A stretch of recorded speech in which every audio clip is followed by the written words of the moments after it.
আল্লাহু আকবার, বিসমিল্লাহির রহমানির রহিম। আচ্ছা, আমরা কাজ শুরু করি। দুইটা করা হয়েছিল আমাদের, বাকিগুলা এখন শুরু করব।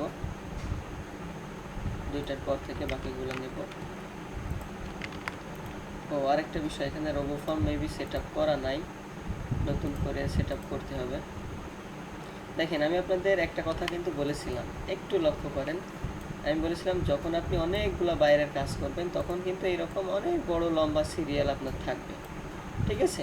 তো যাই হোক, এইখানে হোম বাটনে ক্লিক করবেন, ক্লিক করার পরে এখানে আসবেন, এসে যে প্লাসে ক্লিক করবেন, ঠিক আছে? প্লাসে ক্লিক করার পর আপনাকে এটা আবার একটু ঠিক করে নিতে হবে, ফার্স্ট নেম লাস্ট নেম এইভাবে। আচ্ছা, ইমেলটা হচ্ছে আমি যেই মেইল নিয়ে কাজ করছি সেই মেইল অ্যাড্রেসটা এখানে দিতে হবে। এখানেই আমার আছে, এই যে এখানে আছে, কন্ট্রোল সি দিয়ে কপি করে এখানে পেস্ট করে দেন, দিয়ে সেভ করেন।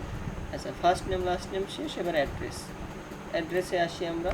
এখান থেকে অ্যাড্রেসটা কপি করি, তারপর সিটিটা এখান থেকে নেব, দুবাই ইন্টারন্যাশনাল সিটি হচ্ছে দুবাই। জিপ কোড আমাদের দেওয়ার প্রয়োজন নেই, এখানে আমরা লিখবো ইউনাইটেড আরব এমিরেটস।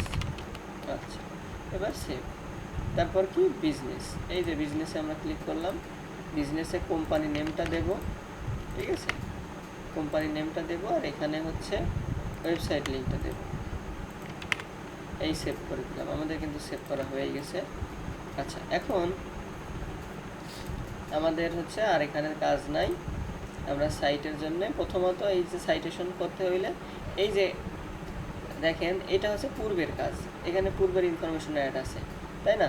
তো আপনি আগে ইন্টারফেসটা দেখে নেবেন যে এখানে আলাদা এই যে ওয়েবসাইট ভিজিট ওয়েবসাইট এই লিঙ্কটা শো করছে কিনা। যদি এটা শো করে তাহলে এই অ্যাবাউটে আপনাকে ব্যাকলিঙ্ক করা লাগবে না, ঠিক আছে? ব্যাকলিঙ্ক মানে কোনটার কথা বলছি? ব্যাকলিঙ্ক মানে কিওয়ার্ড অ্যাঙ্কর করার কথা বলছি।